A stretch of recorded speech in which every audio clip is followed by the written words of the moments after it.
आज की ताजा खबरों के अपडेट में बात करेंगे देश भर की तमाम बड़ी और काम की खबरों के साथ ही भारत सरकार की ओर से लिए गए कुछ महत्वपूर्ण फैसलों जारी किए गए कुछ नए नियमों की। इसके अलावा एलपीजी कनेक्शन लेना हुआ है और भी आसान, लेने के लिए अब करना होगा सिर्फ एक मिस कॉल। क्या है पूरी खबर बताएंगे आपको आगे इस अपडेट में। साथ ही सरकारी कर्मचारियों के लिए एक जरूरी महत्वपूर्ण खबर है, बताएंगे आपको आगे इस अपडेट में। साथ ही अब आरटीओ के अलावा यहाँ भी बनवा सकते हैं ड्राइविंग लाइसेंस, सरकार ने इसको लेकर लिया है बड़ा फैसला।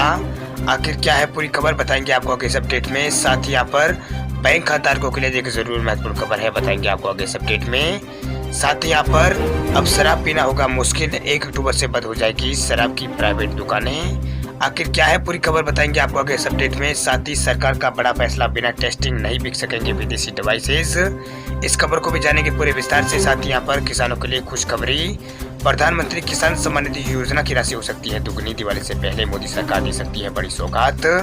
क्या है पूरी खबर बताएंगे आपको आगे इस अपडेट में। साथ ही यहाँ पर रेल यात्रियों के लिए एक जरूर महत्वपूर्ण खबर है। इसके अलावा एजुकेशन और जॉब रिलेटेड कुछ महत्वपूर्ण बड़ी खबरें हैं, बताएंगे आपको एक एक करके इस अपडेट में। साथ ही आज की तमाम बड़ी और काम की खबरों की बात करेंगे इस अपडेट में। बात करते हैं आज के पहले अपडेट की, तो सरकार का बड़ा फैसला, बिना टेस्टिंग के नहीं बिक सकेंगे विदेशी डिवाइसेस।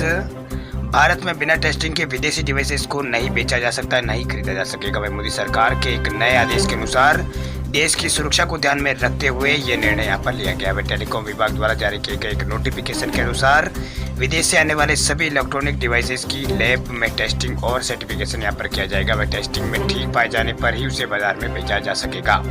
वही टेलीकॉम विभाग का नया आदेश जुलाई 2022 से लागू हो जाएगा। वही सरकार ने इस संबंध में एक लिस्ट में यहाँ पर जारी की है, जिसमें टेस्टिंग किए जाने वाले प्रोडक्ट्स के बारे में कुछ यहाँ पर जानकारी दी गई है, इसमें बारे में बताया गया है। वही सरकार द्वारा जारी की गई लिस्ट के अनुसार स्मार्ट वॉच, ट्रैकिंग डिवाइस और यहाँ पर smart camera, smart electricity metre और टेलीकॉम नेटवर्क्स के लिए बेस टावर स्टेशन को शामिल किया गया है। इसके साथ ही अगले स्टेप में राउंड आउट ट्रांसमिशन और ऑप्टिकल फाइबर और प्राइवेट ऑफ यहाँ पर पॉइंट ऑफ सेल डिवाइस और लैंड स्विच अन्य प्रोडक्ट को यहाँ पर इसमें शामिल किया गया। सभी की टेस्टिंग और सर्टिफिकेशन इसका किया जा सके, इसलिए देश में लैब की संख्या भी बढ़ाई जा रही है। वही बात करते हैं अगले की, तो ड्राइविंग लाइसेंस बनवाने वाले लोगों के लिए खुशखबरी, अब आरटीओ के अलावा इन जगहों पर भी बनवा सकेंगे आप ड्राइविंग लाइसेंस। केंद्र सरकार ने ड्राइविंग लाइसेंस बनाने को लेकर बड़ा ऐलान किया है। दरअसल अब कार कंपनियां, ऑटोमोबाइल एसोसिएशन और एनजीओ को भी यहाँ पर ड्राइविंग ट्रेनिंग सेंटर खोलने की इजाजत यहाँ पर होगी। ये संस्थान अपने यहाँ पर सेंटरों में ट्रेनिंग पास कर चुके लोगों का ड्राइविंग लाइसेंस भी जारी कर सकेंगे। अब लर्नर लाइसेंस के लिए अब आपको परिवहन विभाग के दफ्तर के चक्कर नहीं काटने पड़ेंगे। हालांकि गाड़ी के पंजीयन यानी आरसी के लिए अभी आपको आरटीओ ही जाना पड़ेगा। वही केंद्रीय सड़क परिवहन और राजमार्ग मंत्रालय ने इस बारे में यहाँ पर नोटिस जारी किया है। हालांकि रीजनल ट्रांसफर ऑफिस यानी आरटीओ पहले की तरह ही ड्राइविंग लाइसेंस जारी यहाँ पर करते रहेंगे। वही सड़क परिवहन और राजमार्ग मंत्रालय के नोटिस के मुताबिक अब कार बनाने वाली कंपनियां, ऑटोमोबाइल एसोसिएशन और एनजीओ को भी ड्राइविंग लाइसेंस के ट्रेनिंग स्कूल खोलने की इजाजत यहाँ पर होगी। अब ये कंपनियां ड्राइविंग टेस्ट पार कर चुके लोगों को ड्राइविंग लाइसेंस जारी कर सकती है।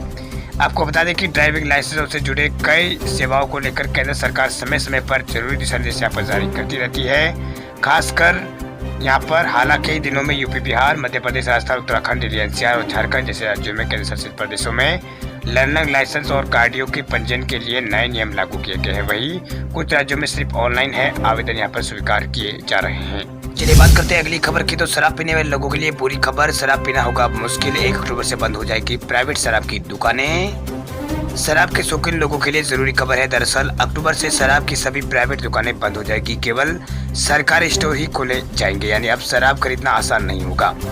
दरअसल राजधानी दिल्ली में अक्टूबर से प्राइवेट शराब की दुकानें हैं वो यहाँ पर बंद हो जाएगी। फिलहाल दिल्ली में 720 से ज्यादा शराब की दुकानें चलती है, जिसमें 260 प्राइवेट दुकानें हैं। अब नई आबकारी नीति के अनुसार 32 जून में लाइसेंस आवंटन करने के बाद सरकार ने निजी शराब की दुकानों का लाइसेंस 30 सितंबर तक के लिए बढ़ाया था, उसे अब यहाँ पर जारी नहीं किया जाएगा, यानी अब इसे आगे यहाँ पर जारी नहीं किया जाएगा। इस वजह से 1 अक्टूबर से सभी 260 प्राइवेट शराब की जो दुकानें हैं दिल्ली के अंदर वो बंद हो जाएगी। वही दिल्ली के उप मुख्यमंत्री मनीष सिसोदिया के अनुसार नई आबकारी नीति के तहत दिल्ली में 32 जोन में दिल्ली को बांटा गया है, जिनमें 20 जोन में लाइसेंस आवंटन प्रक्रिया पूरी कर ली गई है। बाकी 12 जोन में फाइनेंशियल बेड्स जल्द ही यहाँ पर जारी हो जाएंगे। दिल्ली में 17 नवंबर से नई आबकारी नीति के तहत दुकान खोली जाएगी। तब सिर्फ सरकारी दुकान तब तक यहाँ पर सिर्फ सरकारी दुकानों पर ही शराब की बिक्री दिल्ली में होगी। तो ये बात कर लेते हैं अगले अपडेट की। तो LPG कनेक्शन लेना हुआ है और भी आसान अब करना होगा। लेने के लिए सिर्फ एक मिस कॉल। अगर आपको रसोई गैस का नया कनेक्शन यहाँ पर लेना है तो नया कनेक्शन लेने के लिए आपको डिस्ट्रीब्यूटर ऑफिस के यहाँ पर चक्कर काटने नहीं पड़ेंगे। अगर आपको भी LPG कनेक्शन लेना है तो सिर्फ एक मिस कॉल आपको करना होगा। उसके बाद आपको आसानी से रसोई गैस कनेक्शन मिल जाएगा। वही इंडियन ऑयल कॉर्पोरेशन लिमिटेड ने ट्वीट करके इस बारे में एक यहाँ पर जानकारी दी है। वही उन्होंने बताया है कि अब कोई भी व्यक्ति अगर कनेक्शन लेने के लिए 8454955555 पर मिस कॉल करता है तो उसे कंपनी खुद संपर्क करेगी। उसके बाद एड्रेस प्रूफ और आधार के जरिए गैस कनेक्शन उसको मिल जाएगा। वही IOCL ने यहाँ पर बताया है कि इसी नंबर के जरिए गैस रिफिल भी यहाँ पर कराई जा सकती है। इसके लिए बस आपको रजिस्टर्ड मोबाइल नंबर से कॉल करनी होगी। साथ ही बताया गया है कि अगर आपके परिवार में किसी के पास भी कंपनी का कोई गैस कनेक्शन है, किसी भी कंपनी का अगर गैस कनेक्शन है तो उसे एड्रेस पर आपको भी यहाँ पर कनेक्शन मिल सकता है। दूसरे शब्दों में कहें तो आपके परिवार के किसी सदस्य के पास मौजूदा गैस कनेक्शन ही एड्रेस प्रूफ को यहाँ पर जो गैस कनेक्शन है उसे ही एड्रेस प्रूफ यहाँ पर मान लिया जाएगा। इसके लिए आपको एजेंसी यहाँ पर जाना होगा और पुराने गैस कनेक्शन से जुड़े दस्तावेज दिखाकर अपना एड्रेस वेरीफाई यहाँ पर कराना होगा। उसके बाद आपको भी उसी एड्रेस पर गैस कनेक्शन मिल जाएगा। बात करते हैं अगली खबर की। तो किसानों के लिए खुशखबरी। PM किसान सम्मान निधि योजना की राशि हो सकती है दुगनी। दिवाली से पहले मोदी सरकार दे सकती है बड़ी सौगात। किसान आंदोलन को लेकर संयुक्त किसान मोर्चे ने कल यहाँ पर भारत बंद का ऐलान किया था। कल भारत बंद हुआ था। इस बीच मोदी सरकार जल्द ही देश के 12 करोड़ से अधिक किसानों को बड़ी सौगात दे सकती है। वही मीडिया रिपोर्ट के मुताबिक केंद्र सरकार प्रधानमंत्री किसान सम्मान निधि योजना की जो राशि है उसे दुगना करने का विचार कर रही है। ऐसा हुआ तो अब किसानों को सालाना 6,000 की जगह 12,000 रुपए सालाना यहाँ पर मिलेंगे, यानी 4,000 रुपए की 3 किस्तें यहाँ पर किसानों को मिलेगी। आपको बता दें कि PM किसान सम्मान निधि योजना के तहत देश में 12 करोड़ 14 लाख से अधिक किसान अभी रजिस्टर्ड हो चुके हैं। इस बात की चर्चा उस दिन से है जब से यहाँ पर बिहार के कृषि मंत्री अमरेंद्र प्रताप सिंह ने कुछ दिन पहले दिल्ली में केंद्रीय कृषि मंत्री नरेंद्र सिंह तोमर और वित्त मंत्री निर्मला सीतारमण से मुलाकात के बाद मीडिया से कहा था कि PM किसान सम्मान निधि योजना की रकम को यहाँ पर ये जो रकम है उसको यहाँ पर जो है वो दुगनी होने वाली है। वह सरकार ने इसकी तैयारियां पूरी कर ली। अगर किसानों की बात करें तो उन्हें यहाँ पर किसान सम्मान निधि योजना की जो राशि है उसे बढ़ने की कोई आस नहीं है, विश्वास भी नहीं है। वही उत्तर प्रदेश कुशीनगर के किसान सरवण सिंह कहते हैं कि उत्तर प्रदेश विधानसभा चुनाव को देखते हुए मोदी सरकार ऐसा कर सकती है। वही योगी सरकार ने 4.5 साल तक गन्ना का मूल्य नहीं बढ़ाया है, लेकिन चुनाव नजदीक आते ही यहाँ पर रेट बढ़ा दिए है। वही बात कर लेते हैं एजुकेशन और जॉब रिलेटेड न्यूज की। तो SSC सिलेक्शन पोस्ट पेज 9 भर्ती को लेकर बड़ी खबर। 3,261 पदों पर निकली है बम्पर भर्ती। सरकारी नौकरी की तलाश करने वाले अभ्यर्थियों के लिए बड़ी खबर है। दरअसल कर्मचारी चयन आयोग की तरफ से केंद्र सरकार के 271 विभागों में सिलेक्शन पोस्ट के 3,261 पदों पर भर्ती यहाँ पर की जा रही है। इस भर्ती के लिए ऑनलाइन आवेदन ss.nic.in पर यहाँ पर शुक्रवार से शुरू हो गए। जो अभ्यर्थी इन पदों पर भर्ती के लिए आवेदन करना चाहते हैं वे आयोग की ऑफिशियल वेबसाइट पर जाकर यहाँ पर 25 अक्टूबर 2021 तक आवेदन यहाँ पर कर सकते हैं। जारी नोटिफिकेशन अभ्यर्थी ऑनलाइन फीस 28 अक्टूबर तक यहाँ पर जमा करा सकेंगे। वही ऑफलाइन चालान 28 अक्टूबर रात 11:30 बजे तक प्राप्त किए जा सकेंगे। वही चालान के माध्यम से 1 नवंबर तक फीस जमा यहाँ पर करानी होगी। वह अधिक जानकारी के लिए अभ्यर्थी आयोग की जो ऑफिशियल वेबसाइट है उस पर जाकर नोटिफिकेशन यहाँ पर चेक कर सकते हैं। चलिए बात कर लेते हैं अगले अपडेट की। तो राजस्थान ओपन स्कूल को लेकर बड़ा अपडेट। राजस्थान ओपन स्कूल 10वीं और 12वीं की परीक्षाओं का एडमिट कार्ड हुआ है जारी। Rajasthan state open school Jaipur ने हायर सेकेंडरी यानी 12वीं और सेकेंडरी यानी 10वीं की मार्च और मई की परीक्षाओं के लिए एडमिट कार्ड यहाँ पर जारी कर दिए हैं। जिन स्टूडेंटों ने सेकेंडरी और हायर सेकेंडरी कक्षाओं में परीक्षाओं के लिए रजिस्ट्रेशन किया था वो राजस्थान स्टेट ओपन स्कूल 10वीं एडमिट कार्ड 2021 या फिर राजस्थान स्टेट ओपन स्कूल 12वीं एडमिट कार्ड 2021 डाउनलोड यहाँ पर कर सकते हैं। वही सेकेंडरी और हाई सेकेंडरी कक्षाओं का एडमिट कार्ड डाउनलोड करने के लिए छात्रों को ऑफिशियल वेबसाइट rsosapp.rajasthan.gov.in पर जाना होगा। वही स्टूडेंट का राजस्थान ओपन सेकेंडरी और higher secondary exam admit card download करने के लिए अपना एनरोलमेंट नंबर या फिर इसके अलावा रेफरेंस नंबर यहाँ पर डाउनलोड पेज पर भर कर सबमिट करना होगा। आपको बता दें कि परीक्षा का आयोजन 30 सितंबर 2021 से होगा।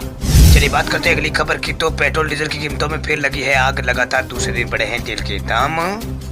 पेट्रोल डीजल की कीमत में एक बार फिर यहाँ पर बढ़ोतरी हुई है। सरकारी तेल कंपनियों ने सोमवार को पेट्रोल और डीजल के नए रेट यहाँ पर जारी कर दिया। आपको बता दें कि लगातार दूसरे दिन डीजल के दाम में यहाँ पर बढ़ोतरी हुई, लेकिन पेट्रोल की कीमत में कोई भी यहाँ पर बदलाव नहीं हुआ है।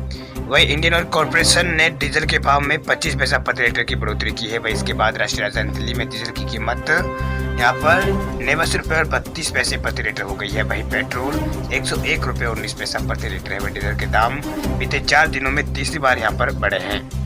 वही पिछले कुछ दिनों से स्थिर होने के बाद अंतिम 4 दिनों में यहाँ पर जो महीने के अंतिम दिन 4 दिनों में पेट्रोल डीजल के भाव में बढ़ोतरी हुई है। यानी अब अंतिम 4 दिनों में यहाँ पर पेट्रोल का भाव और डीजल का भाव भी बढ़ा है। इससे डीजल का भाव 70 पैसा प्रति लीटर यहाँ पर बढ़ा है। वही इससे पहले सरकारी तेल कंपनियों ने 24 सितंबर को डीजल का भाव में 20 पैसा और 26 सितंबर को 25 पैसे की बढ़ोतरी की थी। वही बात कर लेते हैं अगले ब्रेक की। तो उत्तर प्रदेश के मुख्यमंत्री योगी आदित्यनाथ का ऐलान, किसानों की बिजली बकाये पर ब्याज होगा माफ, सरकार जल्द लाएगी नई योजना। उत्तर प्रदेश के मुख्यमंत्री योगी आदित्यनाथ ने ऐलान किया है कि अब किसानों को बिजली बकाये में एक मुश्त समाधान योजना के जरिए ब्याज माफ कर राहत यहाँ पर दी जाएगी। वे सरकार जल्द ही एक अच्छी योजना यहाँ पर लाने जा रही है। वहीं लखनऊ में सीएम योगी आदित्यनाथ ने किसानों को यहाँ पर सीधा संवाद करते हुए अपनी ओर से केंद्र की तरफ से उपलब्धियां यहाँ पर गिनाई और विपक्ष पर तीखे प्रहार भी किए। वहीं किसान सम्मेलन के बहाने भाजपा सरकार ने किसानों को साधने का प्रयास किया। वहीं सीएम ने कहा है कि अगेती गन्ने का मूल्य 325 की जगह 350 रुपये, सामान्य का 315 की जगह 340 और रिजेक्टेड वेराइटी का 310 के स्थान पर 335 रुपये होगा। वहीं सीएम ने निर्देश दिया है कि अधिकारियों की कमेटी बनाकर परीक्षण करें और बताएं कि किसानों को बिजली के क्षेत्र में और क्या यहाँ पर राहत दी जा सकती है। वही योगी बोले कि किसानों की मांग पर सरकार ने पराली जलाने के सभी मुकदमे को वापस यहाँ पर लिए है। वही सरकार किसानों के जीवन में परिवर्तन लाने का प्रयास कर रही है, यानी प्रयासरत इसके लिए है। वही राज्य की 119 चीनी मिलों को चलाकर एथेनॉल से जोड़ना ताकि किसानों की आय और बढ़ सके, इसके लिए सरकार ने लगातार प्रयास यहाँ पर कर रही है। चलिए बात कर लेते हैं अगले ब्रेक की। तो देश भर में कोरोना के आंकड़ों को लेकर बड़ा अपडेट। देश में लगातार तीसरे दिन घटे हैं कोरोना के नए केस। 24 घंटों में है 26,000 से अधिक नए कोरोना केस। भारत में कोरोना वायरस संक्रमण के मामलों में उतराव चढ़ाव का क्रम फिलहाल यहाँ पर बना हुआ है। वही केंद्रीय स्वास्थ्य परिवार कल्याण मंत्रालय यानी केंद्रीय स्वास्थ्य एवं परिवार कल्याण मंत्रालय की ओर से जारी किए गए आंकड़ों के अनुसार पिछले 24 घंटों में देश में 26,041 नए केस सामने आए। वही इस दौरान 24 घंटों में 276 लोगों की मौत हुई है। वही मंत्रालय के अनुसार देश में कोरोना वायरस संक्रमण से यहाँ पर 2632 लोग ठीक भी हुए हैं। वही मंत्रालय के अनुसार देश में कोरोना के कुल पुष्ट मामलों की संख्या अब तक 3 करोड़ 36 लाख पार हो चुकी है। बताया गया है कि फिलहाल देश में 2,99,000 के आसपास एक्टिव केस चल रहे हैं। वही 3 करोड़ 29 लाख के आसपास लोग ठीक भी हो चुके हैं। वही मंत्रालय ने कहा है कि अब तक देश में 4 लाख से अधिक लोगों की मौत हो चुकी है। 4,40,000 से अधिक लोगों की मौत हो चुकी है। वही केंद्रीय स्वास्थ्य और परिवार कल्याण मंत्रालय के मुताबिक बीते 24 घंटों में देश में आए नए मामलों के चलते कोरोना एक्टिव केसों की जो संख्या थी उसमें 3,856 की कमी यहाँ पर आई है। वही देश में टीकाकरण की बात करें तो अब तक भारत में 85 करोड़ के आसपास लोगों को कोरोना टीका लगाया जा चुका है, यानी 85 करोड़ 55,70,000 खुराकें दी जा चुकी हैं, जिसमें 63 लाख 38,38,000 के आसपास लोगों को यहाँ पर कल यहाँ पर टीके दिए गए हैं। 22 करोड़ 57 लाख लोगों को यहाँ पर दूसरी डोज दी चुकी है। वही 63 लाख के आसपास लोगों को यहाँ पर पहली डोज दी जा चुकी है। वही 63 करोड़ के आसपास 63 करोड़ 38 लाख के आसपास लोगों को पहली डोज और 22 करोड़ के आसपास लोगों को दोनों डोज यहाँ पर दी जा चुकी है। मंत्रालय के अनुसार बीते 24 घंटों में 38,18,000 खुराकें भारत में दी गई थी। वही समार के अनुसार बीते 24 घंटों में 11,65,000 सैंपल की टेस्टिंग भी भारत के अंदर हुई है।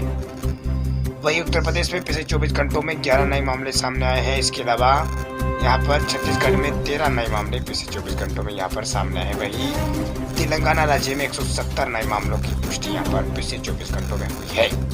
इसके अलावा महाराष्ट्र में 3,206 नए मामले सामने आए। 36 लोगों की मौत तो केवल महाराष्ट्र में हुई है। इसके अलावा कर्नाटक में 775 नए मामलों की पुष्टि हुई है और 9 लोगों की यहाँ पर मौत हुई है। सबसे ज्यादा मामले कोरोना के पिछले 24 घंटों में जिस राज्य में आए हैं वो है केरल, क्योंकि केरल में 15,951 नए मामले आए हैं। वही 165 लोगों की मौत तो केवल केरल में हुई है। इसके अलावा सिक्किम राज्य भी कोरोना को लेकर यहाँ पर लगातार कोरोना के मामले यहाँ पर बढ़ रहे हैं। 40 नए मामले इस राज्य में पिछले 24 घंटों में सिक्किम राज्य में आए हैं।